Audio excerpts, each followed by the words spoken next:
Welcome to my latest experiment. This is a big one, the one I've been waiting for all my life. What is it? Try to imagine all life as you know it stopping instantaneously and every molecule in your body exploding at the speed of light. Oh my God. The cream will rise to the top, oh yeah. And I am the voice of the voiceless. And there is no one that does it better. The Guy and Harley podcast, streaming all over your face. Perhaps that was the most important part. Can you dig it? Can you dig it? Can you dig it? Pigville on the internet.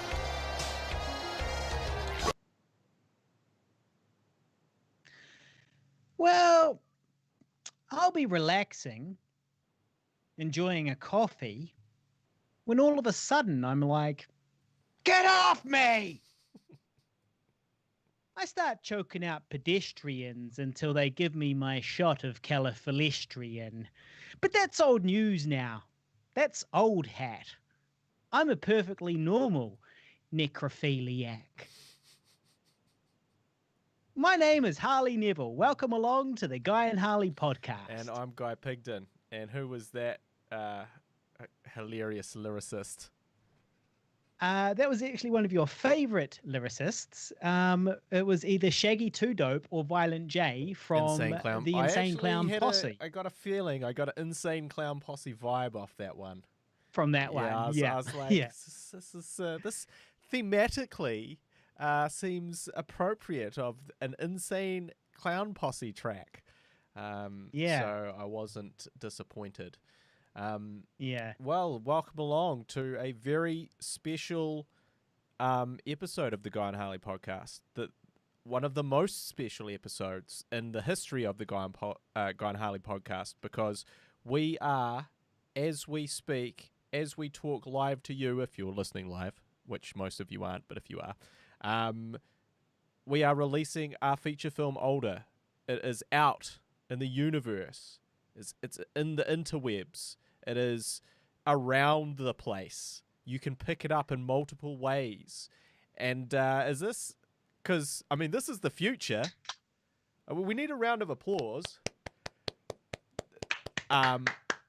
Also, I mean, this is a terrifying future, a sad future, but this is the future of how some films will be premiering that aren't just modest indie budget, films. This is actually how people will be doing their releases of films in this COVID era.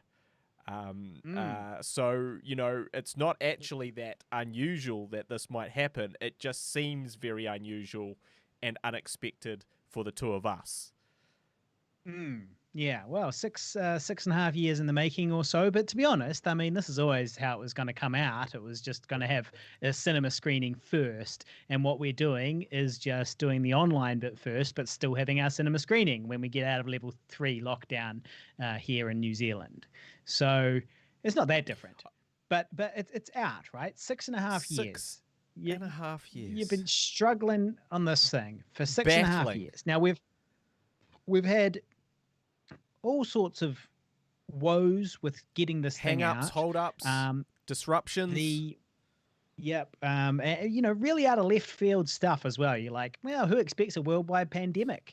Who expects the second wave of the pandemic to come out the same week that the movie's supposed to come out? And then more recently, we've had it come out earlier than we expected. But nevertheless, it is out. And how are you feeling about that after all these years? Is it relief? Is it deep-seated rage? What is it?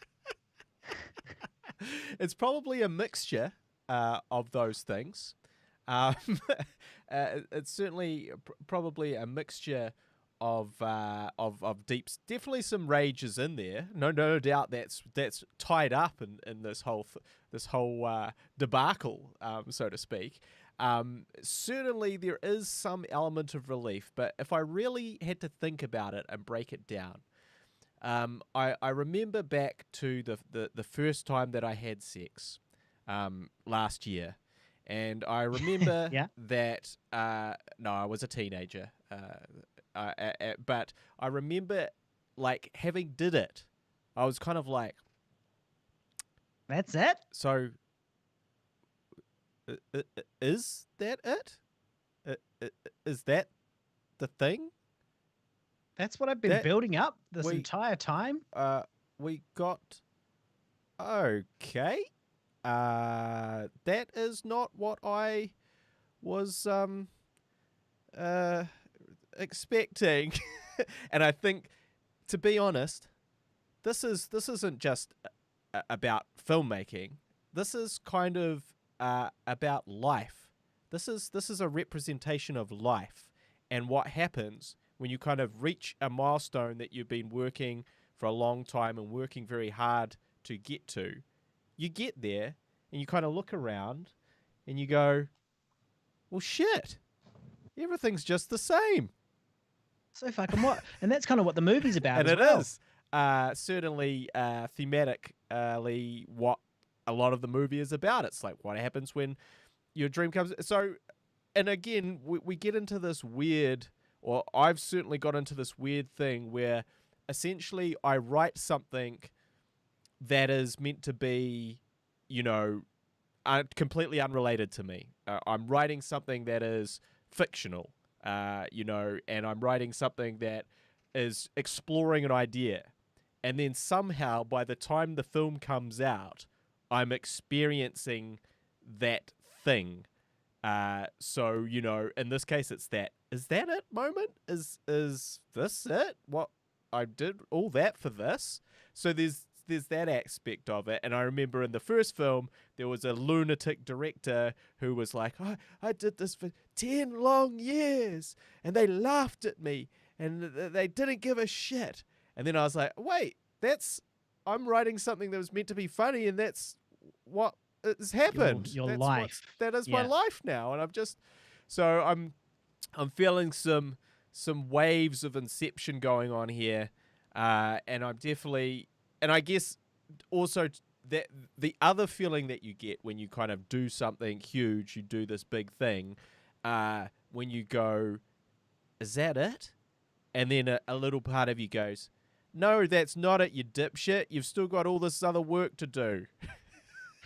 You've got to promote it now. No, it's not fucking it. And you've got lots of hard work ahead of you. So you best shut up. So for Mordecai on the live stream, who doesn't know anything about us, Guy Pigden, writer, director, Harley Neville, producer, actor, and there's a lot of crossover between those roles.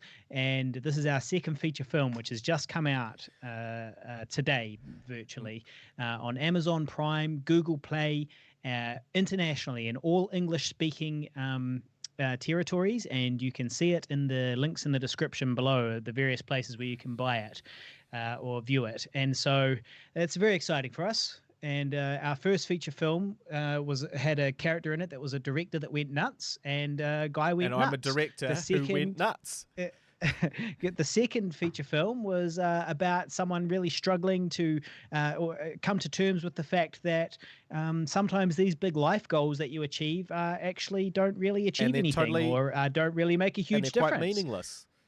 And that's what's happened with this one. So far. You can see. Now, I guess on the the flip side to that idea is that we have, I guess, never basked in the overwhelming success of something. So, maybe that feeling of, is that it? And there's, it's because we're failures. If we had, millions of dollars coming in and, people sort of accosting us on the street, we love the film, man, the film is amazing, and we thought you were amazing, and you've done an amazing job, and that was just your life, you made a classic film, then I do have a feeling that probably that it feeling would be like, yes, it is it. You've achieved, and it's awesome. Brilliant. It's the best thing ever. But sadly, that we haven't had a taste of that just yet. But the film only just came out today, so it's give it a chance. Give it a chance. Yeah, I mean, the good thing about this film is that due to the deals we've signed, we do actually get a cut of it every time somebody watches it anywhere. apart from if you pirate it. But anytime anybody watches it on Google Play, Amazon Prime, or Vimeo, we get a cut of that money. And that is a much better deal than what happened with us with I Survived a Zombie Holocaust, where we just got a shitty flat fee at the beginning, which was not really enough. And so this is we're in a better position to potentially make money this time, if it does well.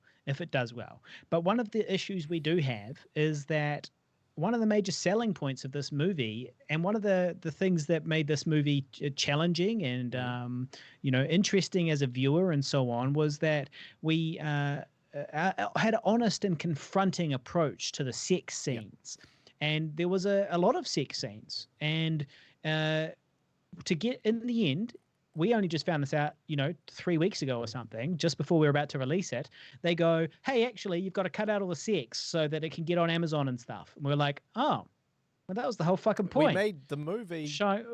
We made the movie based around the sex. That was a big both selling point, but also a big, as you said, it was, what is the real life version of this stuff? Let's do that. Let's see that, as opposed to what's the schmaltzy rom-com, kiss, fade out to, black, and, or, like the girl, orgasm in 1 second because, like all of that stuff. Like, let's actually... Wait. Women can orgasm? Sometimes, but only sometimes. And sometimes you won't be there for it. A lot of the time you won't be present. So I've just never seen it. It's one of those things that I've just never seen it, but it's out there. Okay. It exists. Hello to Tyler Adams on the live stream, who helped make Older, who contributed the titles he created. He did some visual effects for it. And cheers to Tyler. I'm cheersing with my coffee that I have. Also, if I'd known that this was going to be the premiere, which I actually did know yesterday, I just didn't really think it through because I had some other... Might have got some alcohol. Oh, yeah, I would have 100 got a box of beers and started drinking right now. But the dry as a bone over here. That's a shame, because the episodes are a lot better when I get drunk. When we drink. Yeah, exactly. I'm doing my bit. I do my best to drink every episode. The fact is, Guy, you're just a lot more entertaining when you're drunk. Well, I'm drinking a vodka soda concoction that has been brewed by a beer company. So don't know why you would buy a vodka soda concoction from a beer company, but that's what I've done. Well, that doesn't really sound amazing, to be honest. No. Well, it's called Tui Hard Soda. This episode is proudly brought to you by Tui Hard Soda. Nice. Yeah, so our film is out. If you'd like to get it, you can. All the links are in the description of the YouTube video and the Twitch video right now. We do still plan to have a premiere, but as we sort of talk about on the podcast, lockdown update is that we've gone back into lockdown. We had 100 days of freedom, and then and everything seemed great. It seemed like, the sky was never going to fall. And it seemed like we were invincible. We were rock stars of COVID. We were the rock star COVID country. You could come here and enjoy everything because we had zero community transmission and all was well. And then a family popped up out of nowhere with community transmission, and no one knew where it came from, and we still don't know, but they've given it to everyone. Because and then we found out that there's maybe someone else that had it, and it's all gone tits up. And now the outbreak, there's like about 100. Last time I checked, it was about 90 people. That's right. But I haven't checked today. I believe it's now topped to 100, but that may be due to some people that are in isolation, which now to the rest of the world that may seem ridiculously like nothing. They're like 100 people. We had 100 deaths yesterday from this. But for us over here, that's actually a very significant thing, especially when we've been we were carrying on life, as if everything was all good, and we'd scheduled this premiere, so we're going to have this amazing premiere. We were going to 192 Sell it seat out. cinema. Sell it out. We've got 192 seat cinema with the intention of selling it out, and sales were and are going well. But now, due to this COVID business, we need to reduce it. We need to still have the 192 seat cinema, but only so that we can socially distance our maximum of 100 guests.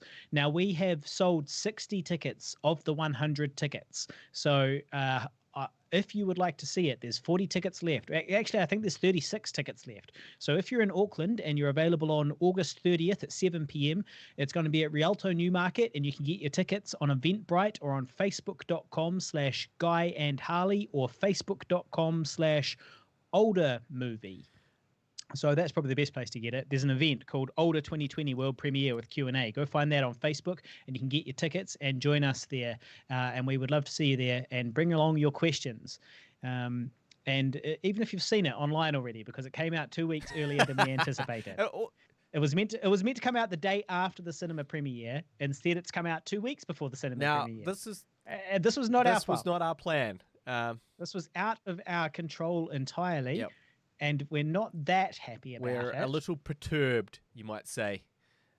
Kind of peeved a little. Now, I will say, and it's like, how can you help how can you help the film? What can you do to help these struggling artists who are, slaved through this hellish 6.5 years of work to get to this point? Well, it's pretty easy. Get the special edition on Vimeo if you're a New Zealander. If you're not a New Zealander, get the special edition anyway. If you want to help, why not? And then watch it on and then watch it on Amazon. Well, I think though, if you actually click on it on Vimeo and try to buy it, and you're not in the country, I don't think it'll actually let you buy it. Rules. I could be wrong, but I don't think it'll let you buy it. Otherwise, that would be a great idea. We go, hey, buy the Vimeo version and then just watch it on Amazon. So Harley's telling me that we can't do that. We get a lot more money. It might work. Have a go. We get a lot more money if you buy it via Vimeo than anywhere else. But what we actually really need from our international listeners is, if you have Amazon Prime, a great way you can help us is by giving us a review. We're really aiming to get 50 reviews. Well, 100, that's what we're aiming for. 100 reviews is actually what we're aiming for. Well, I mean, 100's better than 50. But first 50, then 100. Yeah. Okay. But either way, a review would be very helpful. Now, some people may be like, "Oh, well, shoot, I can't see where to review it." Now, this is a problem with Amazon Prime. You have to spend money to do reviews on it. Apparently, you have to spend like $50 per month or per couple of months to qualify to write reviews. And also, the other thing is, you can't just jump on and write a review for us. You need to write a review after streaming it as well for it to be verified. So, really? So you've got to watch the movie on Amazon, and you've got to have a history of purchasing Well, to be fair, Harley, you don't have to watch it. You can just put it on in the background. But you have to have an account. But you do have to have an account to write the review. So, but that is still the most helpful way, because it's all about boosting it into the sort of the sphere of Amazon's algorithm that will mean that it will start getting recommended and all that sort of thing. And then, of course, it's about the algorithm gods. Because appeasing the algorithm gods with sacrificial reviews. That's good. I like that. I like it. Write that down. So. Yeah, and why does that matter? Because then when it becomes visible, it's kind of a snowball effect. More people watch it, more people are aware of it. And of course, it's a great film. So you're not going to lose anything by doing any of that, because it is very much worthwhile. But the problem that these our films have, and sort of independent films have, is kind of piercing through the general malaise of a million independent films now. And so, once upon a time, it was hard to make a film. Now it is easy to make a film, and everyone's made a film. So if we'd made this film in 1990, Miramax would probably be knocking on our door and would be off to the Oscar races. But 30 years later... we'd be mirror climaxing. 30 years later, no one gives a shit. Like, I go, hey, I just made a feature film. And my next door neighbor goes, cool. I made a feature film. I made a feature film. I made it the other day. It took me 3 days. It took me 3 days, and I put it up on Amazon Prime myself. So, what's your film about? And I'm like, fucking forget it. All right, forget it. I thought this was something. I thought this took craft. I thought this took skill and excellence and a long sort of training period but you've just made one as well. All right, well, great. Good for you. Now, but here's the thing. I've seen a few of these other kind of low budget films on some of these platforms, and I've looked at them. You've reviewed them. Well, I didn't review them. I just looked at them. And internal review. And I instantly notice straight away, like the production values are never as high as ours. The production values, the sound is never as good. The framing is never as good. The acting is never as good. The nudity. Nothing is polished. Not as good. The nudity's no good. Nothing's polished, and so yeah, like I think that ours really does stand out as being above average in terms of its production values and acting and everything like that. So I'm feeling proud of it. Me too. And also, the other thing is, what the fuck else are you all gonna do? Like, you're in lockdown. And if you're not in lockdown, you're in partial lockdown. You're definitely not getting out as much as you ever used to in the history of your lifetime right now. So really, is it that much trouble to just wind up on Amazon and hit play, or go to Vimeo and purchase? Of course not. It's easy peasy. And for we the filmmakers, it makes a huge difference. So we encourage all our listeners to do that if you haven't, and also to review it, because that also can make a big difference to us. Because I guess this is the thing, is you will follow us on our journey through this podcast, because what we now have to navigate is, what I mentioned as you were taking a piss, Harley, just to... I wasn't taking a piss. I was fixing my lighting. Okay, I see. What we have to sort of navigate is like the marketing, it's what I think is, we've made a good film, right? We've done the first part. We've done that thing. And yes, it took us a substantial amount of time, longer than we would have liked or hoped. And yes, we've had many setbacks along the way, but we did that. We did the main thing, which is make the film and make a good film.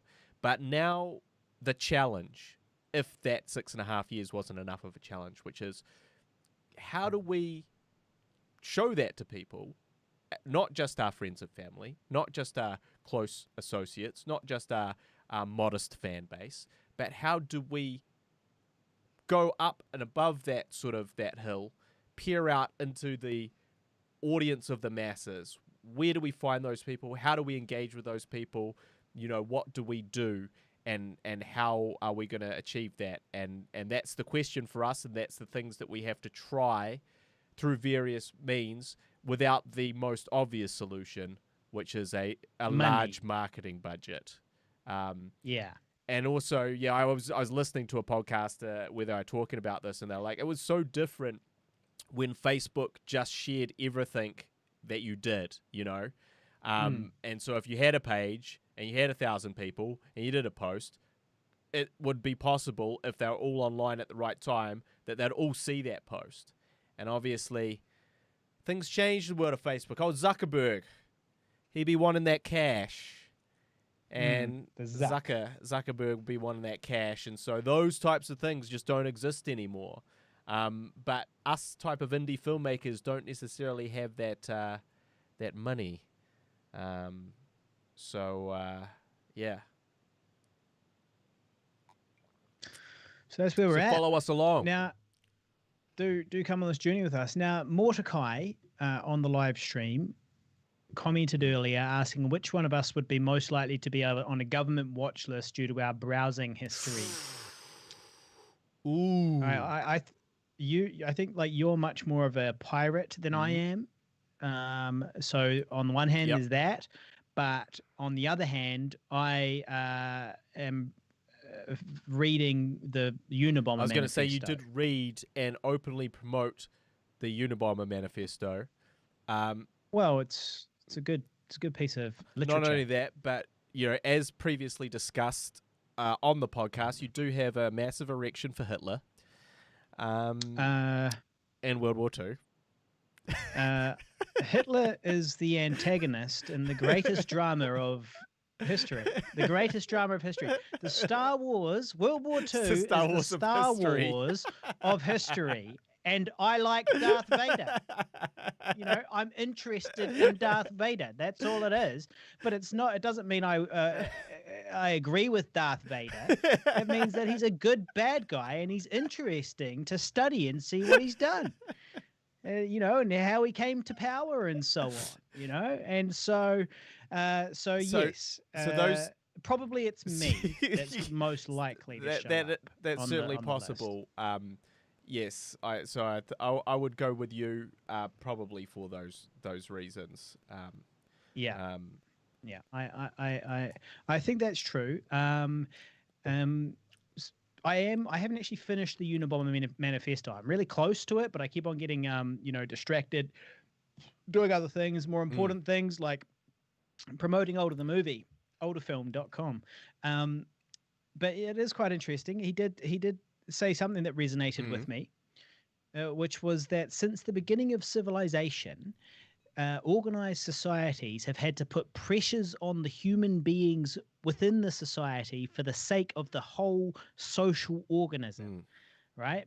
But they've always had limits on how much pressure you can put on a person, how far you can sort of push the population before they become inefficient because of like rebellions or a high death rate or a low birth rate or whatever. And at that point, that's when another more efficient neighboring society comes in and takes them down like a cheetah with an antelope. And then, now I thought that was interesting, and that's obviously true. But now he points out that we've found a way to push people beyond their natural limits to the point where they're miserable. And the way that we get them to keep going is we then give them antidepressants and distractions and other treatments and TV and podcasts and movies and other things like that so that they might continue beyond their natural limits for longer. So Netflix is all part of it. So society has found a way to push us beyond our natural limits, and it does so at the cost of our happiness and in return for more longevity and efficiency in the workforce. And that's what we're here for. We're cattle being herded by the very systems that we created. It's all in the Unabomber manifesto. It's interesting stuff. Just saying. And the government is about to kick in my door right now. Right now. They're kicking it in. The USA's pissed off. They're on their way. Well, thank you for that, Harley. Now, my stream has frozen.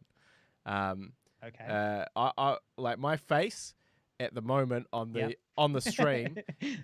it's a disapproving face about my Unabomber manifesto. Exactly. It's a consternation about the rant that you're currently on. That is where my face is frozen. I'm assuming, I'm hoping that my audio is still continuing. There's no. Your audio is fine. It's just your picture that's. It's weird. There's no reason. Like my camera's on. It's. Well, just give it a minute, I guess.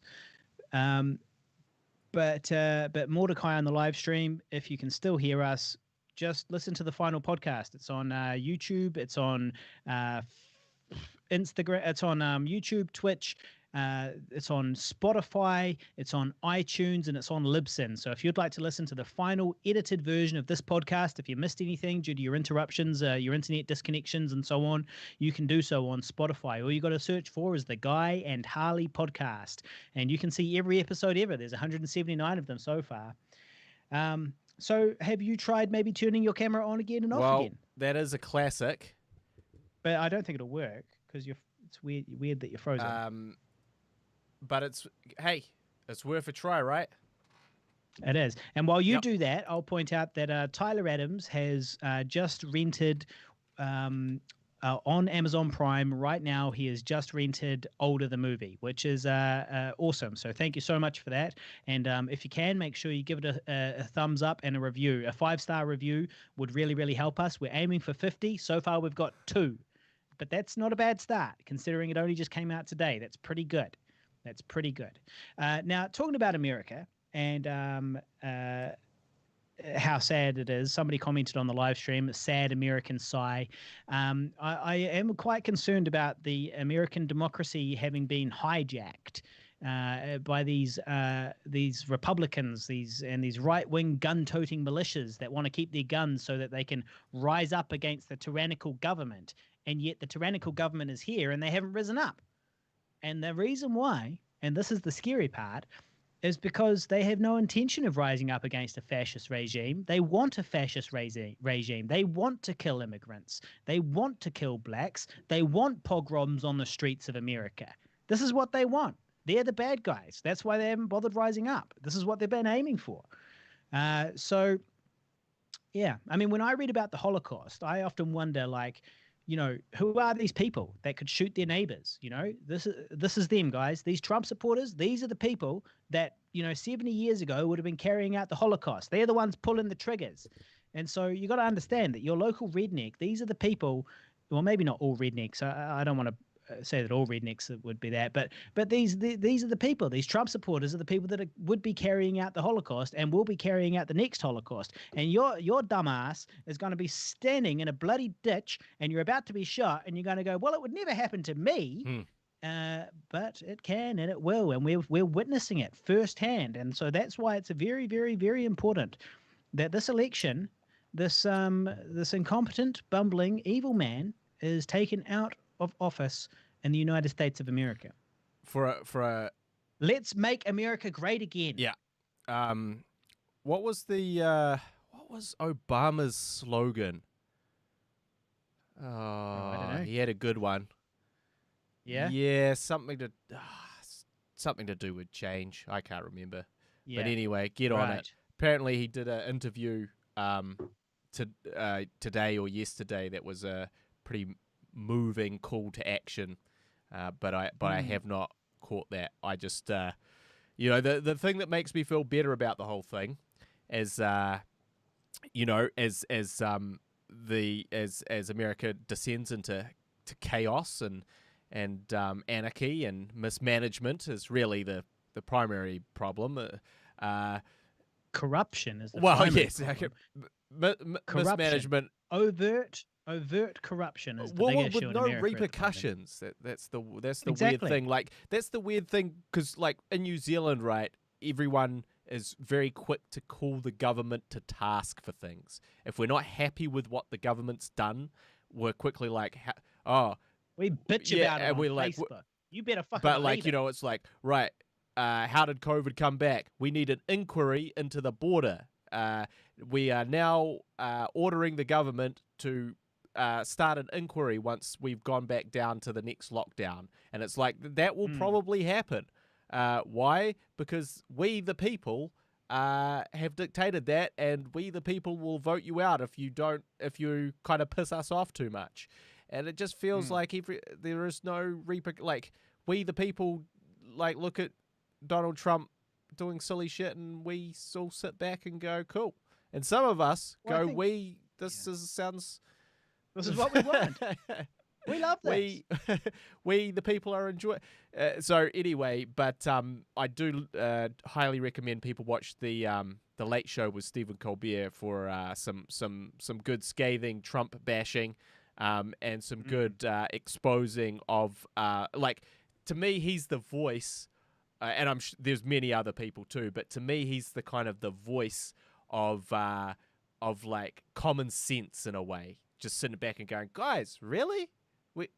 Really? This ridiculousness? Really? And make fun of it. So he's a good sort of salve for all the madness. But a better salve will be getting him out of office, impeaching him. Oh, absolutely. Whatever. Yeah. Just let's do it. Yeah. Indeed. Now this is a filmmaking podcast. Podcast about our lives. And I did recently announce my plans to move to Dunedin. My plans to move to the glitzy metropolis of Dunedin in the bottom half of the South Island. And I've been meaning to do this for a while so that I might buy myself a house down there finally and set it up as a rental. Now, I had lined myself up a job down there before lockdown, before this new second outbreak in New Zealand. And last week I spoke about it on the show, and I did point out that I had some reservations, some issues that might be on the horizon, which were that I was required to take a drug test in order to get this job. In every way, I'm very, very qualified for this job. It's actually a job I've done before. I'm very qualified for it, and I had been basically offered the job pending my pre-employment medical. Now, the listeners will be happy to hear that I passed my medical with flying colors. I have got 20/20 vision in both eyes, 20/20 vision. So these sparkly blue peepers are more than just pretty. They're functional too. One thing of note was that the lady doing the test did say that in certain frequencies I have permanent moderate hearing loss. To which I replied, What? Sorry, I didn't catch that. Could you repeat that? However, the big issue, and this is the update, is that they tested my piss and found cannabinoids. They found a green strain. So I'm quite cannabinoid about that. Well, the thing is, you're a little bit cannabinoid that you might be caught out. Well, so I went to my test, and they did find trace elements of THC in my system. Where does THC come from? From cannabis. Yeah. And so, yes, that's a bit of a concern, and I'm currently working my way through it to see if I can. This basically, it's looking less and less likely that I've got that job, but I'm still clutching at a few straws. Still chasing a few things. You're still holding on to the last hopes of weaseling your way out of that assessment of you. Yeah, well, absolutely. I mean, this is the perils of prohibition, people. I mean, I've been smoking weed for like 9 years or something without a single ill effect.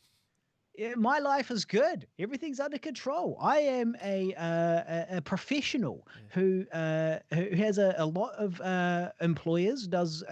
Is well respected in terms of my people are always hiring me. I'm always doing that type of thing. My life's going pretty well, all things considered. And this election, we're going to be voting about it on a referendum as well to see about the possibility of legalizing it. What is it nicknamed? The referendum. The referendum. Exactly. There's a referendum. And so anyway, I was very much like, well, look, I didn't really do any research into it before I did my drug test. I was like, man, it'll be all right. It's been a few weeks since I smoked anything. I'm Harley fucking Neville. She'll be right. This will be fine. And if it's not all right, we're having a referendum about this next month. For crying out loud, who's going to not give me a job because last month I smoked a little bit of weed? For crying out loud, who's going to do that? Last months for 9 years. With no ill effect. What? Hey, what were we talking about again? With absolutely no ill effects. But hey, I forgot what we were talking about. What was the subject? Just remind me. Hey, sometimes my rants are long-winded and I need a little bit kept on track. but that's because I'm unloading so much intellectual, I don't know, whatever, down on these people. So it's fucking bullshit, is what I'm saying. This is fucking nonsense. So speaking of politics, we have our election this year, and I assume that our lovely Auntie Jacinda is going to stay in power, and I certainly hope so. I personally will be voting Green, as I always do, because I'm of the belief that if New Zealand, or if the world has a future, it's a world with green governments worldwide. There's no doubt about it because of climate change. So we might as well get onto the green wagon quickly, and that will force the mainstream parties to become greener. And so. This is a topic close to my heart, and your wallet. Well, yeah, that too. But I mean, honestly, what a load of nonsense! The guy smokes a joint last month. He can't have a fucking job this month. Don't they understand that weed can be tested for like weeks after consumption, long after the intoxicating effects have subsided? Yeah, I mean, look, it is a little bit silly. I'm not It's absolutely. I'm not silly. disagreeing with any of what you said, although, common sense may suggest that if you are unemployed and you're searching for work, it's time to retire that element for a period of time in anticipation of this potential. That would be fair if I considered myself to be unemployed. But that is where the difference lies, my friend.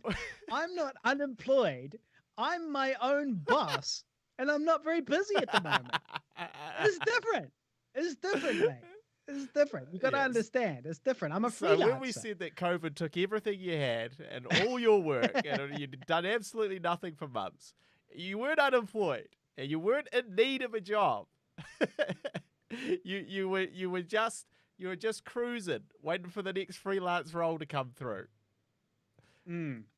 Well, I was, and to be honest, I've got a few freelance gigs on the go by employers that don't give me shit for smoking a joint last month. Especially when you consider that last month was dry July, right? So dry July, that's where you don't drink alcohol for the month of July. You abstain for a very noble cause. The noble cause is raising money for people living with cancer. Now, in the very same month of dry July, where I was abstaining from drinking alcohol, we had the world premiere of our very excellent web series, Immy the Vegan, which had been 3 years in the making. And that was a cause for celebration, as we had a cinema release, which I had a large hand in organizing, facilitating. It was stressful. They're selling tickets. You're trying to organize things. There's lots of stuff going on. And what do? Well, I partake in a small consumption of cannabis while everybody else is imbibing on liver-destroying alcohol. You had and now I'm the fucking bad guy. You had a celebratory doobie. Exactly. Absolutely fucking ridiculous. Honestly, I'm such a fool, though, because I brought this upon myself because I didn't need to do the test so quickly. I was just like, I'll just do the test and get it done. And I haven't smoked weed for a couple of weeks, so, like, it'll be fine. And if I do fail the test, I'm Harley fucking Neville. I'll just talk my way out of it. It'll be fine. It'll be fine. Nobody's going to give a shit that I smoked a fucking joint last month. Well, evidently, they do give a shit, and being Harley fucking Neville doesn't matter. And no matter who you are is not important to the stringent rules and law that is in place. Yeah. Well, we'll be interested to see what happens from here. It's also always a little bit deflating to make a grand announcement on Facebook and then you stay floating around Auckland like that little turd, that little nugget that just won't go away. It won't flush. That just won't flush. If that's you. You're the turd. Because I did announce on Facebook that I was moving to Dunedin. I announced that, and now that's looking incredibly unlikely. Well, not incredibly unlikely. Like I said, I've got a couple of plans, in the works that I can't delve into too much here. I'm working on a little something, and I might still Harley Neville this. It might still happen. now, part of my plan to Harley Neville this means that I need to still continue not smoking weed, despite the fact that this this offer of employment has been formally rescinded, and I still can't smoke a fucking doobie because my plan revolves around passing a second test. So. So it's a very stressful. It's a filmmaking podcast. It's very stressful because you can't. It's a podcast about our lives, is what you were meant to Well, say. we already said that, so I know, but let's say it again. It's like establishing it. It's a catchphrase, mate. It's going to be on T-shirts. We should put that on the t-shirt. That is the filmmaking. That is a podcast about our lives. Podcast about our lives. Yeah. So yeah. Well, that's the irony of it all was you can't smoke a weed to relax because you're so stressed about losing your job because you still want to get that job where you can't smoke weed. Yeah. So you know you're left with only the perils of the world and your own sort of self-doubts and anxieties with no way to soothe them. Yeah. Well, apart from this shitty soda beer vodka. The soda beer, yeah. So Mordecai has thrown a couple of questions out here for us. Firstly, he said he missed something and he goes, I hope you're not talking badly about antidepressants. Which wasn't. We weren't. No, we believe that obviously you should seek any sort of medicinal assistance that you need to stay healthy and feeling good and all that sort of thing. That's what medicine is for. And we're not, we sort of have no beef there. We're not one of those people that suggest that you can't take medicine because it's bad for. We're not Scientologists, guys. Jesus. No. See, but to be clear, what I am saying there, and what I'm saying is what the Unabomber is saying. And what the Unabomber is saying is that we have built a system that we live within. Let it sink in. Let it sink in. We've built a system that we live within, and this system requires us to work every day. And there's different ways to wring out every little bit of productivity out of us. And overall, on the scale of a whole civilization, there are things you can do to boost productivity and keep people, for example, getting up and going to work. And antidepressants and so on are a way of keeping people functioning as a part of our society. But functioning as part of our society is reinforcing the system that we are a slave to. So we're all a slave to the same system, and these drugs are a way of helping people stay a part of the system and not create waves and be disruptive. It's all very interesting stuff, the Unabomber Manifesto. And before anybody accuses me of being any type of terrorist or terrorist sympathizer, this was published in a major mainstream American newspaper 30 years ago. And like this is public knowledge. This is out there. It's been published by a mainstream newspaper in America 30 years ago. Well, I'm a fan of the 20-hour work week. I really feel that we should all be on that. I think the biggest, certainly in New Zealand, we do have a problem with work in the sense that it's always expected that we work more, we do more work. And we need someone to fill in. Well, you've got that, don't you, Guy? You'll fill in for that slot. You'll do that work. I know it's your day off, but you'll do it because we need you to. And, you know, as I've sort of said in the past, those employers that you have don't actually give a shit. And when you leave there, they have only taken your time and goodwill, but they have very rarely given it back in any way. And, you know, that's the thing about time. You don't get any of it back. It's the only thing that you never get back. Well, no, there's lots of things you never get back. Your innocence and, among others. And your ex-girlfriend. You definitely she who shall not be named, Angie. You didn't even say that. I was waiting for it to see if I could squeeze another tear out of you. We actually spoke recently on a this is my ex-girlfriend and I. We did speak in a video call recently, and she's on the other side of the world with a new baby. Not yours. And not my baby, somebody else's baby. it was quite a moving moment because the baby was kind of like playing and being cute, and it does look like it could be mine. It was us three hanging out, and it did pull on my heartstrings somewhat, especially because I'm on lockdown, living in a basement by myself. And I probably don't have this job, so my entire life plan has fallen over. And the movie that we've been working on for 6.5 years came out 2 weeks prematurely, which we haven't really delved into how and why that happened, but it has come out 2 weeks prematurely, which kind of ruined a lot of the plans. So, and then you combine that, I can't even smoke a fucking doobie to relax. So, you know, I was feeling just a little bit fragile was all. Yeah, well, that's the thing about seeing your ex-girlfriends in various iterations of your ex-girlfriend, because they represent sometimes a whole different life that you may have had.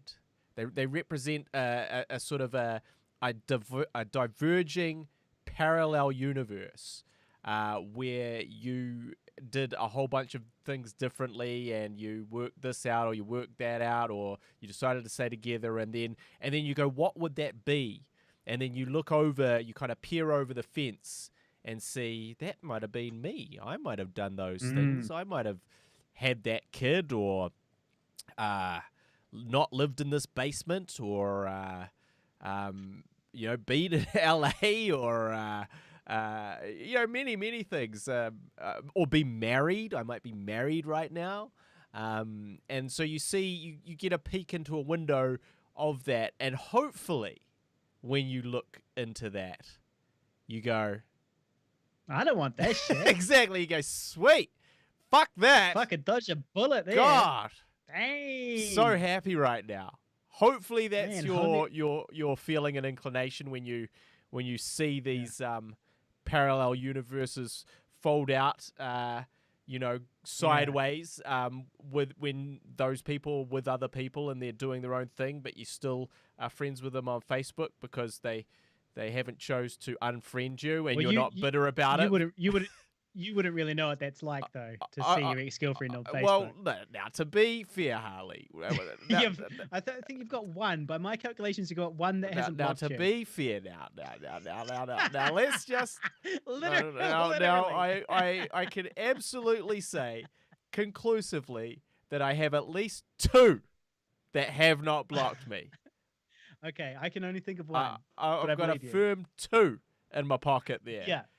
2 of like 10 or whatever it is. Yeah. 2 of 10. Yeah. Meanwhile, I'm friends with all of my ex-girlfriends on Facebook and all of your ex-girgirlfriends on Facebook. It's weird that they stayed friends with you. That's inappropriate. That's inappropriate. Maybe I just get along with them. Yeah. There's one that deleted me, who deleted me out of, you know, because of you, like nothing to do with me, as far as I'm aware. She was American. She was like, boy, oh boy, and she talked a lot like that. She did. She got angry. She got angry a lot. She sounded like Mel from Flight of the Conchords. I can't remember the actress's name, but that was her exact. Hey, look, she's a great actress. So I'm not No, Harley, no. That's what she said to you one time when you jovially talked about this film that's coming out. Yeah, we were talking about this movie, which she was not happy about this movie being made because you were with her at the time that it was made, and you had to have a lot of gratuitous sex scenes with beautiful women that were not her, and she was very unhappy about all of that. And I told her later on, 2 years later or something, I said, no, look, you might actually be really, because she worked on it. And she did an amazing job. She did a lot of great, exactly, she did a lot of great work. Without her, it's quite possible it wouldn't have happened. Like, exactly. We owe her a huge debt of gratitude. Absolutely. But you can't tell her that because she's not on Facebook with you.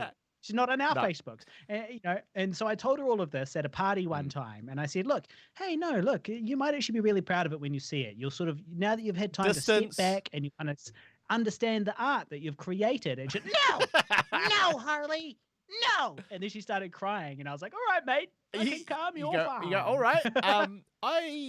This has taken a turn. I want to. I'm just saying you might be proud of it. I just say you might like it. You could, but maybe. Yes. Well, it is a shame that she wasn't on board with that, and she deleted and unfriended us because, no ill will. I was collateral damage in that. No ill will. Well, this is the problem. Like I've got 3. Damn it, I've got 3. I got three ex-girlfriends on there, so only 6 have deleted me. So the odds are getting back, they're tipping back in my favor. All you've got to do is work your way through a few more girlfriends, but retain the Facebook friendship with them, with each one, to get your stats back up. I need better ex-girlfriend stats. Like the problem with girlfriends is they get very unhappy when you don't put them first in a relationship. And they are particularly unhappy if what you're putting first isn't like, I don't know, a dog or your mum because you love your mum. It's an inanimate fucking thing. It's a film. It's a film. It's not even real. It's just a film. It's just an idea. And this idea is somehow placed above them. What are we going to do today? Oh, I can't do anything. Sorry, I'm working on the film. Should we go out for dinner? Sorry, I don't have any money because I just spent it on the film. When are you going to have time for me? Not sure. Can't tell you. Working on the film. I don't really approve of these sex scenes. Too bad. It's for the film. There's a lot of that. And traditionally, in my experience, my ex-girlfriends have not been happy with it, with that attitude. No. Yes, neglect, it does tend to foster resentment. Neglect in relationships. Neglect makes the heart grow angrier. It does. Now, Tyler Adams on the live stream said that he went to the Vimeo page to have a look at the special edition, which it says it's unavailable in his region. But it says that all of the other videos, all of the bonus content, presumably the commentary tracks, the bloopers, all that stuff, it's all there, available and free for everybody right now. So obviously we will fix that. So now is the time to rush there and watch all that shit. While we're talking. because we're live on a show.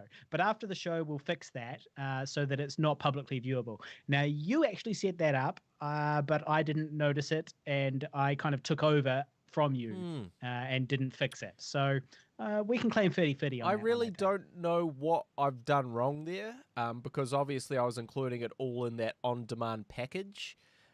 Yeah, but I think it must be each individual video has its own settings, and you'll need to go into each settings of each video and say this is private with a purchase or something. We'll have to figure it out. But Tyler, this is your lucky day, mate. You can go and listen to those commentary tracks for free. You definitely get a shout out at some points, maybe in both of them. I mean, obviously, I would just send you those if you wanted, but yes. Anyway, so Mordecai asks, what are some things you have started doing to keep your sanity in the midst of lockdown? And then he comments that he personally has started doing relaxing abstract art and a lot more video calls with friends. Well, that's a good hobbies to have, really. Very wholesome hobbies. Well, what did you do, Harley? Anything? I really increased my marijuana consumption. Unfortunately, in retrospect, I cut back on exercising as much as possible. Yep. Because I even cancelled my gym membership, obviously, because I wasn't going to go during lockdown. I wasn't going to be paying for this shit. But then because I kind of live in this wee basement, it's not really that great for like exercising here either. And I don't have like a backyard where I can go and do some push-ups or something. So yeah, my strategy was to cut back on exercise and to increase my marijuana consumption. Right. And so I don't know. I'd say that I'm no less sane. Well, no, I was definitely pretty insane by the end of it. Oh, you were totally insane. You're a stuttering, stumbling mess. A bumbling buffoon. rambling Yeah, I about was- conspiracy theories and the Unabomber. Well, I'm very anti-conspiracy theories, so let's keep that clear which side I was ranting on. I'm ranting against conspiracy theories. My logic is Trump that if, Pence? okay, the end The end times? the end times will be heralded by trumpets. It says so in the fucking Bible. Trumpets. Trump Pence. Trump Pence. That's not a fucking coincidence. It's a Christian death cult. And this is why they have not tried to stop the virus. This is why they're doing everything wrong, encouraging no masks and all of that stuff. Why would you do that? Why would the leader of the free world do that if he was not part of a Christian death cult to bring around the end times, which have been foreseen in the Bible? Heralded by Trump Pence. Come on, it's all here in black and white, people. So that's what you did on lockdown. For me personally, I just did more of what I normally do. So I shot a short film. That was my sort of. Well, I was in that too. Come on. What was my extra thing that I did is I shot a crazy, insane short film, which I hope to start editing soon if I ever go on top of the older madness. So that was my strategy.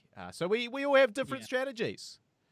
Different strokes for different folks, okay? I like to get woke. You like to make content. I still made some content. Did this podcast. You also did do a hilarious clip of your birthday, which is, some of your finest work. To be honest, the framing was really quite exceptional. Particularly the wide shot of you in your Ugg boots with your boxers on. But it was also the way that you stood that was so comically sad. It was really a stroke of genius, I did think. Well, I've actually uploaded that recently. With the second lockdown, I sort of realized that I hadn't uploaded it to YouTube. So I recently uploaded that to the Pigville Productions YouTube channel. So if you'd like to see my birthday video, it's called Birthdays in Lockdown Be Like. Yeah. That's what it's called. And it's on our YouTube channel, which is go youtube.com/Pigville and the number 2. youtube.com/Pigville and the number 2. And you'll see it there. It's our latest upload, and you can check that out. And I agree. It's comedic gold. And the framing, the very still shots is what's nice about it. These still wide shots. So hopefully that goes off. Now, Tyler Adams on the live stream says that he's going to buy the Blu-ray so that he can listen to the commentary tracks and so on. And that's good, and we want that. And we were discussing tonight how many Blu-rays and how many DVDs we should print. Oh, boy, the Blu-rays. Those fucking Blu-rays. Guy's been working on this, slaving away, figuring out the intricacies of how to do it. And I guess last episode, Guy was bitching, saying that people were charging ridiculous amounts of money to do this. And he was very upset about how much money people were charging to author Blu-rays and DVDs. I went off on a rant about it. I was upset. He did. Now, you have now put in a lot of work into getting this sorted. If you had a bit more money, if money was a little looser, not so tight for you, would you say that, or if somebody was coming to you and saying, can you figure all this out for me, how much would you charge? Do you stand by your complaint about how much people are charging, considering how much work it is? Oh, that's a good question, because I have just gone through a hellish ordeal that only ended earlier today. Which in fact delayed me talking about the release of the film and our podcast.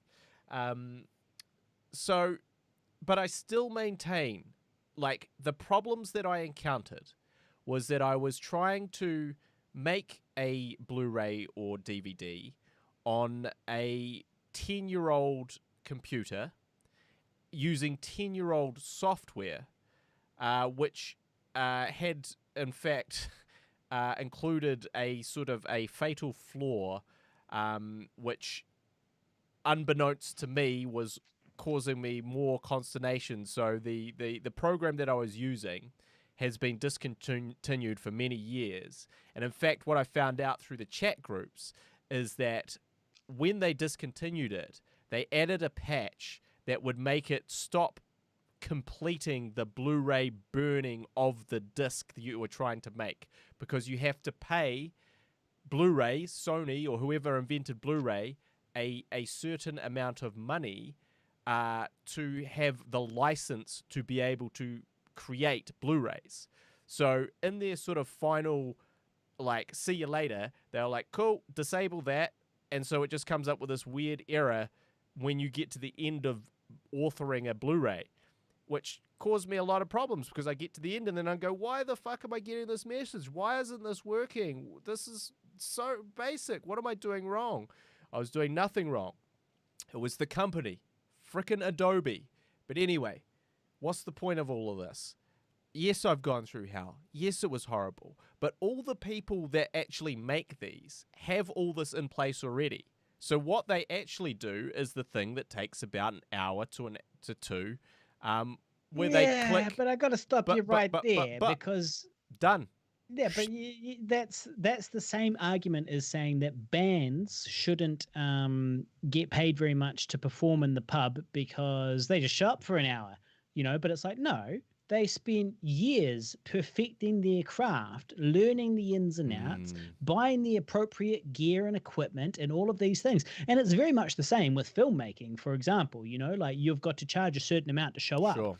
As a filmmaker, if you're going to film something for somebody or something like that, it's the same with that certain thing. You've got to have that certain layer or level of, you know, you've got to acknowledge that a lot of work went into it to get to that point. So would you or would you not? No. So that's the thing. Charge somebody $1,600 because that's the thing is, if some numbnuts like myself can walk in off the street and teach himself this shit, yes, it was excruciatingly painful, but it was only excruciatingly painful because I was having to go back in a fucking time machine to fucking figure all this shit out.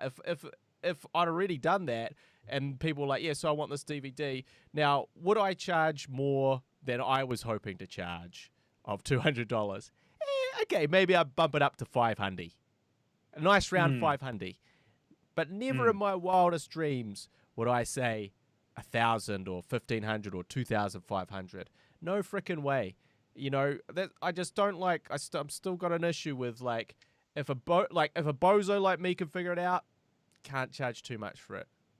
Well, listen to me, bozo. Now that you know how to do it, you've got to start charging people $500 to do it, and this is going to be easy money for you. You set up, you know how to do it now.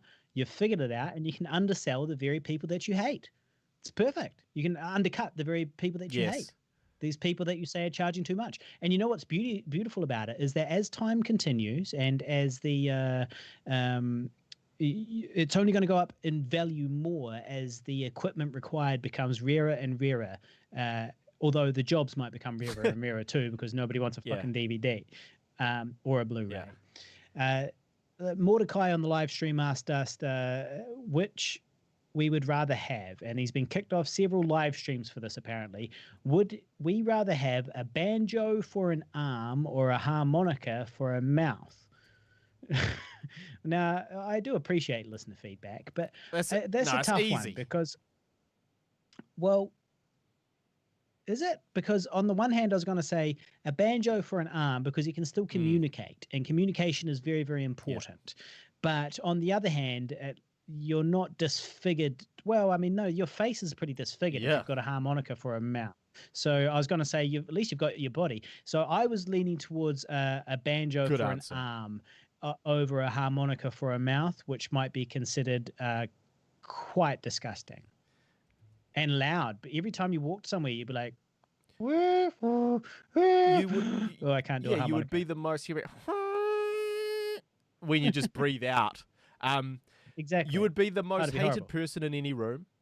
You would keep yourself up awake at night. You couldn't go to sleep. If you had a girlfriend, she would quickly become your ex-girlfriend and defriend you on Facebook because of this whole harmonica situation. And you couldn't really talk to people.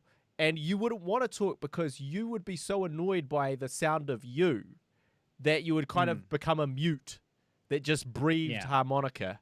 Well, that's kind of what I was thinking would be good about it, is you just become a mute. There's mutes out there who have fully functional bodies and have good lives, but it's not quite they appear normal. They don't have a harmonica for a mouth. But if you've got a banjo for an arm, okay, yes, you have lost the use of that arm, except to play sweet banjo tunes all the time and entertain all those people that you would otherwise annoy with a harmonica mouth. Yeah. No, I'm with you. I mean, you're essentially just an amputee with a banjo prosthetic. That's not so bad. Yeah. I mean, I don't want it, but it's not so bad compared to a harmonica for a mouth. So, thanks for that. We answered the most important questions here on the Glenn Harley podcast. We do. You all right. Tyler Adams points out that you drool all the time with no lips. So the drool would also be coming out the harmonica, which would be disgusting. If you're just this drooling, tooting maniac. Yeah, no. No offense to all the banjo mouths out there listening.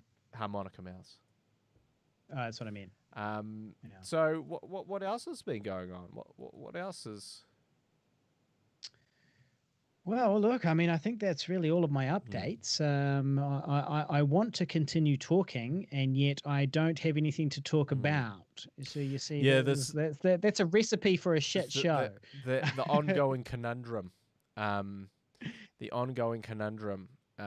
Yes, I will just say that further to that DVD authoring thing. So just prior to this podcast, I've spent weeks trying to figure this out. I've been going back and forth. I've been borrowing computers from friends, and I've been going to the MV Studios who did the post sound work on it because they have an old computer with a Blu-ray built in, and I've been trying and failing to make it there.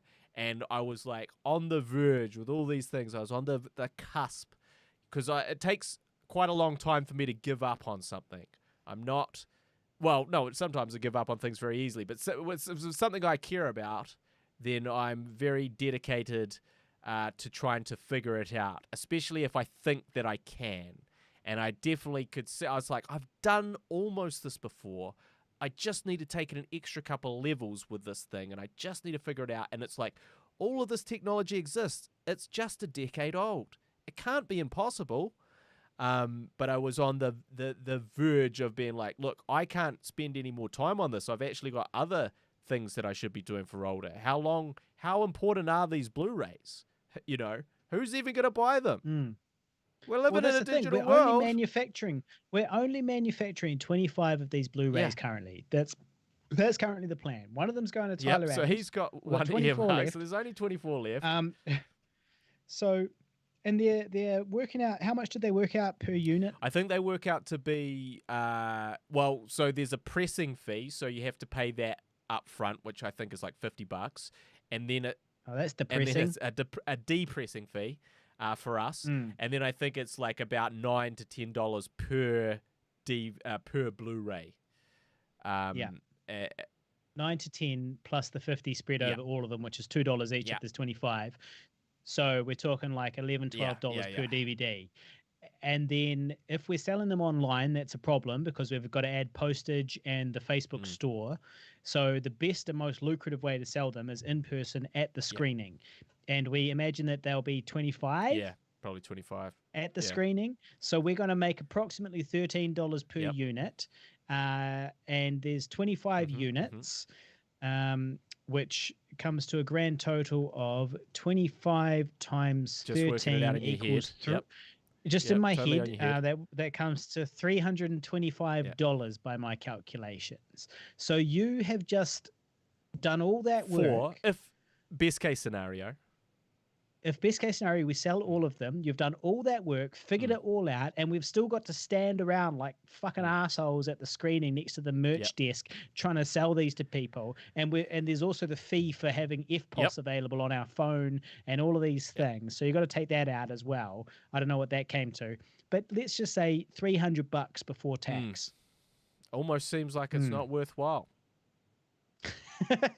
Almost, Does all almost that seem toil that and way. hard work. But yes, I just New Zealand dollars, by the way. We're all Which talking New is- Zealand dollars for yeah, all of this, which much is less than US dollars. and also that's the thing is, but I did figure it out finally. We got them done, which means they will exist.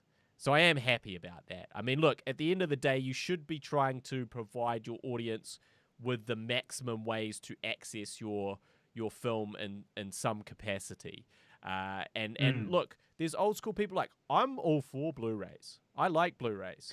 I haven't watched a Blu-ray in a while, but I also like the thing that I miss most about watching stuff online is not having those commentary tracks. But I guess what I miss most is having free time to listen to commentary tracks. I really miss that. You know, once upon a time when I was an aspiring young director, just chuck on a bunch of commentary tracks because I just loved it. I've already seen the film a million times. Now I'm like, shit, if I'm lucky... Ain't nobody got time for that. If I'm lucky, I can watch the film with the normal track. Let's forget all about commentary tracks. But I'm still a big fan of them. Well, the other thing too is that if we sell the 25 and people do buy them online, then for 25 plus P&P, then obviously it does continue to be worth it. People might buy them for several years to come as collector's items that we sell and send to people. So, you know, we will see. Was it all worth it? We will see. Should you put more time into it? Probably not. Well, that's the thing, because once you sort of crack the code and you go, okay, I think I can make these, then the next obvious step is like, I think I can actually make it better, you know, or I can do an extra special edition with more extras now that I've sort of figured it out. Well, there's a saying, Guy. The saying is that a Blu-ray is never finished. It's abandoned. It's abandoned. Yeah. Yeah, I don't remember them saying that specifically about Blu-rays. That's the saying. Yeah. That's the saying. Blu-ray is never finished. It's abandoned. Yeah. Well, I think that is the best move to make here, but it's also that thing in the back of your mind where you go, it's not quite right, and it could be. And and sometimes you just have to walk away from that feeling. I'm walking away from troubles in my life. From this Blu-ray. I'm walking on the Blu-ray. Brilliant. So I should actually I do want to just mention, I do have a topic that I would like to broach, and that is a very important movie review. Now, I have managed to catch the odd movie between these fucking Blu-ray sessions over dinner. And one such movie I watched was an Australian horror film called Relic. And basically the concept is these two daughters move in with their mother, who has dementia or some form of dementia, something along those lines. And they move back in to help her after she's gone missing for a little while. That's the sort of basic idea, and it was incredibly well done. It was creepy, it was quite scary, it was disturbing, it was weird, it was something different. It was all the things that you want out of a horror film, and great acting. In fact, I think that I just watched Lord of the Rings, and I believe one of the leads was one of the leads in Lord of the Rings, but I can't remember her name. She's the horse lady that kills the Witch King by stabbing him in the head and goes, "I am no man." Yeah. So that's her. Yeah. She plays one of the leads in it. She's very good, and it's a pretty cool thing, and it's a pretty cool, and obviously horror films are often best when there's some type of social commentary or allegory for something, and this obviously is for getting old and losing your marbles. And it's good shit. So I highly recommend that if you're in the mood for a good kind of disturbing horror film, Relic is the go. So there you go. Okay, noted.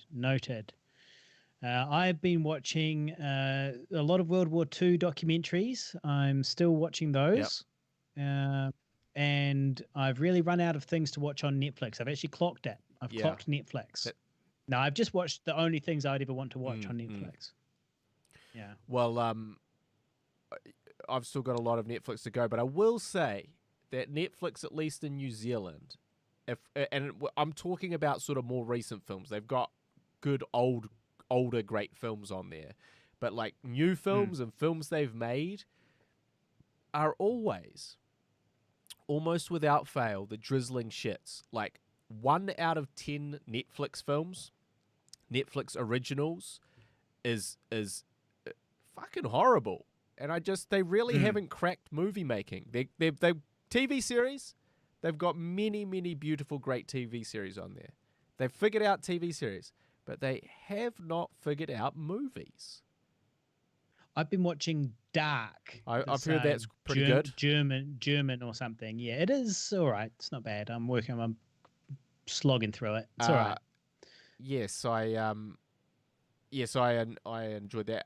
Tyler on the live stream says BTS and commentary is the main reason he still buys Blu-rays, and that's my sort of take on it as well. That's the stuff that I like to see, obviously, as a filmmaker, but also as someone that is interested in the stories behind the story.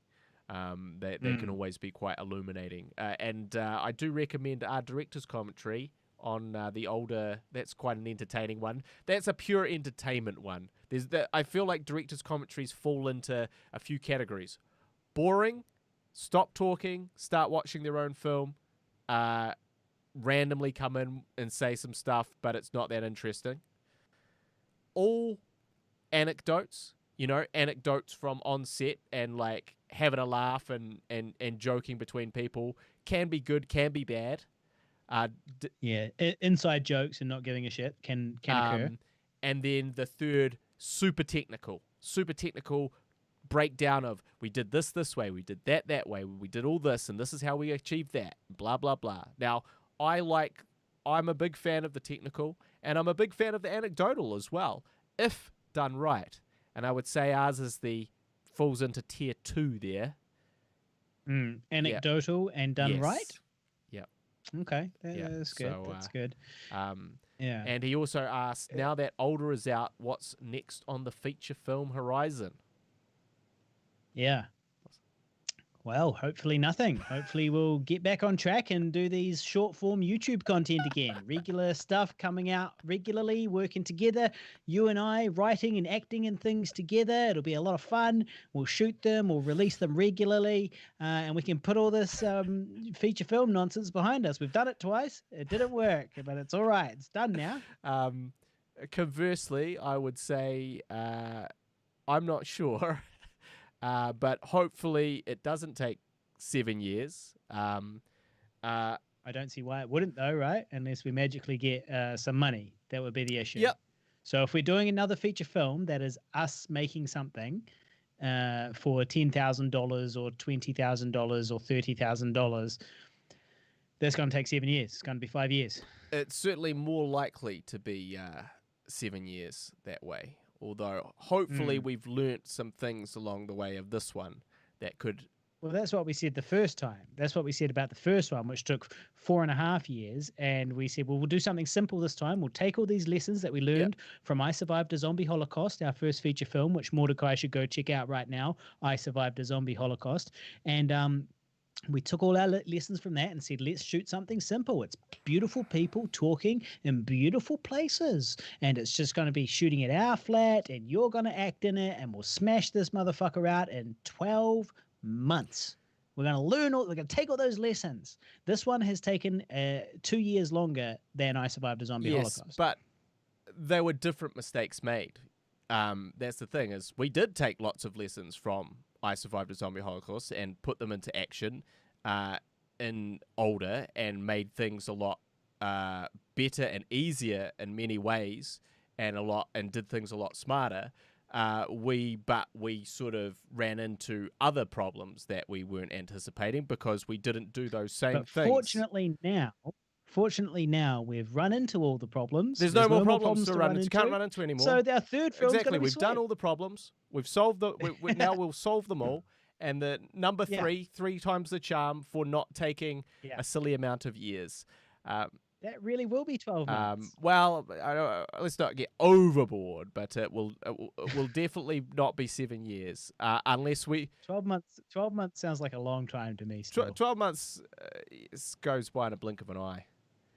Well, considering that Immy the Vegan, our web series, which came out last month and is available on YouTube, Immy the Vegan, IMMI is how you spell Immy.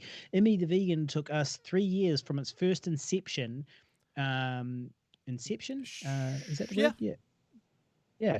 To completion. But you also that's a bit of a inaccurate gauge of time, because obviously what we're really talking about, the time it took, was the time to make the first season, which did not start 3 years ago.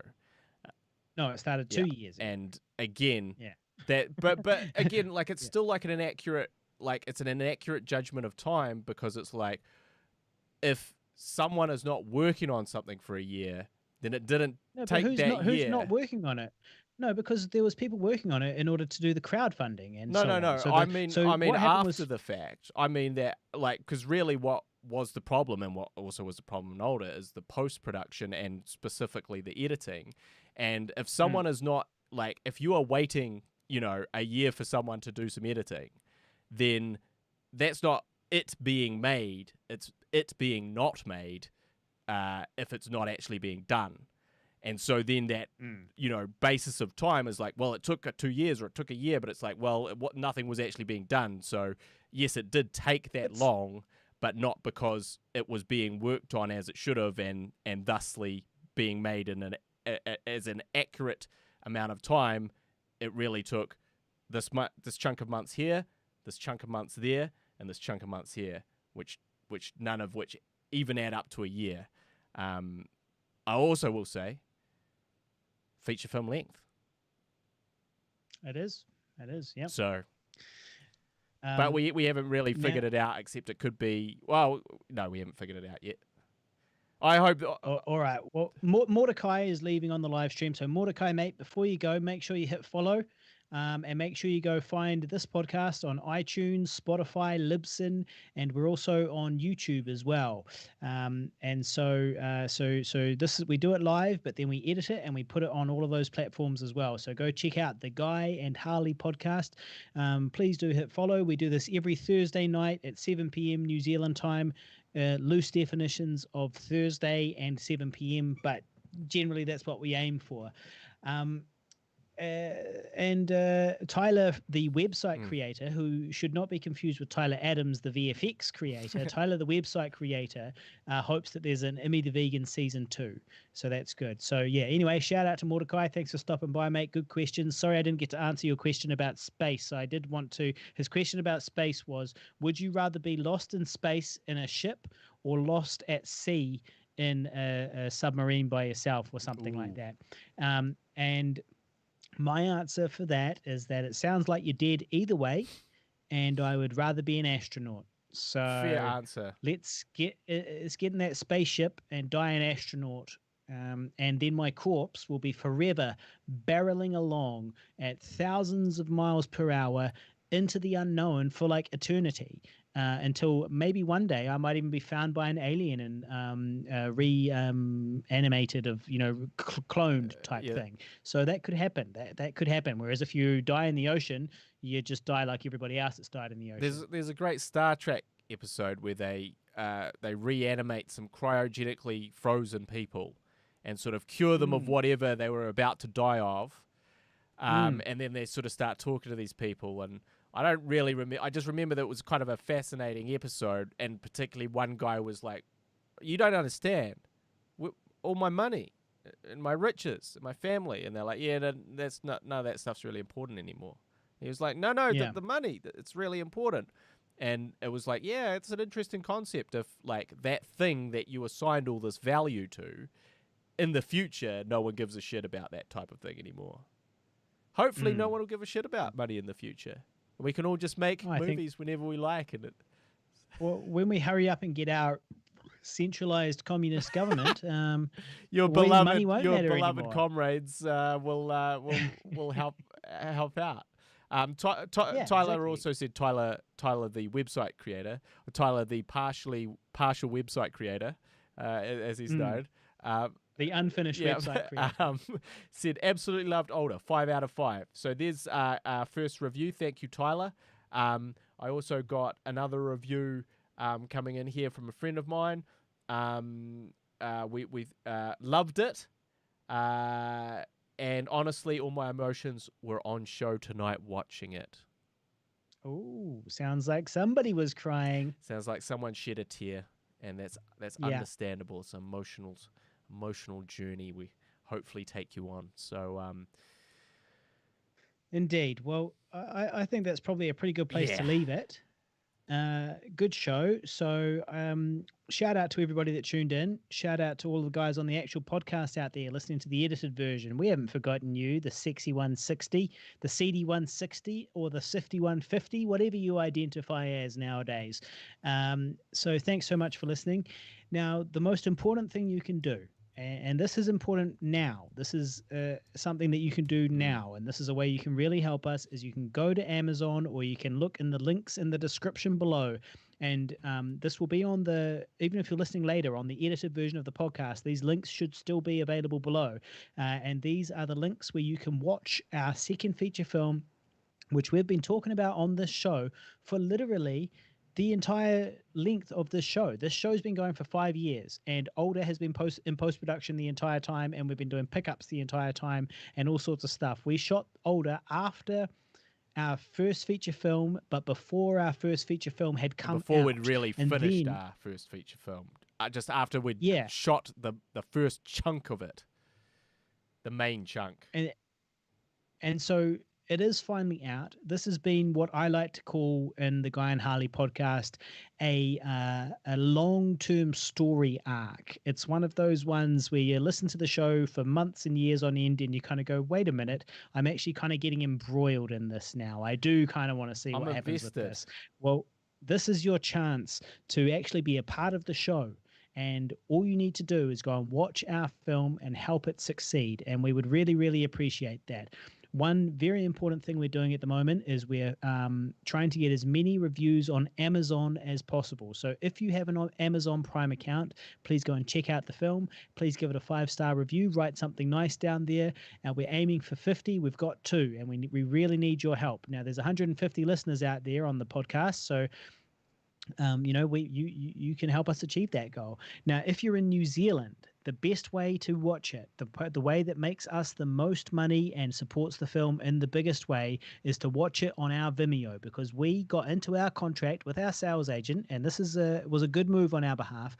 We got a clause written into our contract saying that we reserve the right to sell our film on Vimeo in New Zealand. So if you're in New Zealand and you would like to watch it, if you buy it on Vimeo, we get like 80% of whatever you pay. If you watch it on another platform like Amazon or whatever, we get a very small percentage per hour of view time. It's not the same. So if you could watch it on Vimeo, that would really, really help us. So those links are all down below if you're in New Zealand. And if you buy the special edition of the film, you will get bonus commentary tracks, such as Guy and I talking over the entire film, chatting about it, doing anecdotes, all the rest of that type of stuff.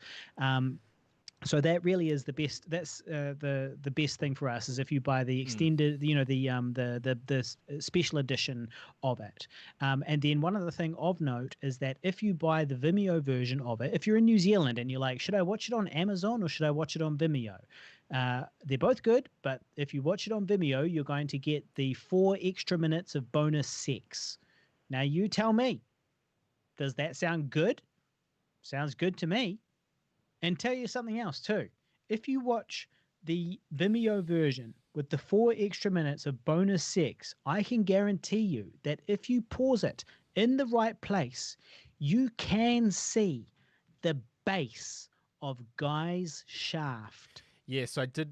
I wouldn't lie about that. Not only you're not exactly lying. It's only very briefly seen, but I know where it is though, and if you know where to look, you can find it. Well, we got a message from one of our friends who said, "I've just bought the special edition, and I can't wait to see the base of your shaft." That's what he messaged me, and I said, "Yeah, that was our that? friend Cole." Okay, and so I was like, "Thank you very much. I appreciate that." And I hope that he enjoyed that. I hope he enjoyed all those aspects. So, yes, that is the director's cut, the official director's cut. That is the director's penis. And that is the director's penis. The official director's penis. You can see the official director's penis on the official director's cut. Now, for the sensitive out there who's like, I don't want to see that, don't worry. Harley is... Who doesn't want to Harley see that? is kind of blowing it out of proportion. Harley is blowing guys' penis way out of proportion. You're making it sound bigger than it really is on screen. And it really is. Yeah. So yes. So anyway. But thank you to all those that have, and I also consider this. We have 140 listeners or 160 listeners. Now, just say that 60 of you decided to get that special edition. You know, those 60 Kiwis, because maybe that's the split. I'm not really sure. But those 60 that have always been listening, the loyalists that always tune in and have enjoyed this content, they're like, yeah, sure, I'll help you out. I'll spend that money. If just 60 of you did that, quickly do the math, Harley, in your head.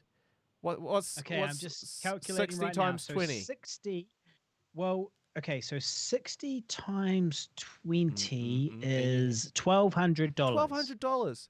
That would really be very nice for going towards recouping some of our costs, and even some of these costs that we've spent in the marketing and putting the film out there. So first we're trying to get into the out of the red and then into the green, and into the black actually is the economic Thank you. term. You get into the black. But are you not entertained? We've been entertaining for all these years, all for free. And all you have to do now We beg you to go and watch our second feature film, which we put all this work into. That's all we're saying. Will you hear us say this all the time from now on? Absolutely. Probably. Absolutely. All right. So I think we've spammed you enough. Thank you so much for listening. And we will catch you next week. We do the episodes every Thursday at 7 p.m. New Zealand time. See you later.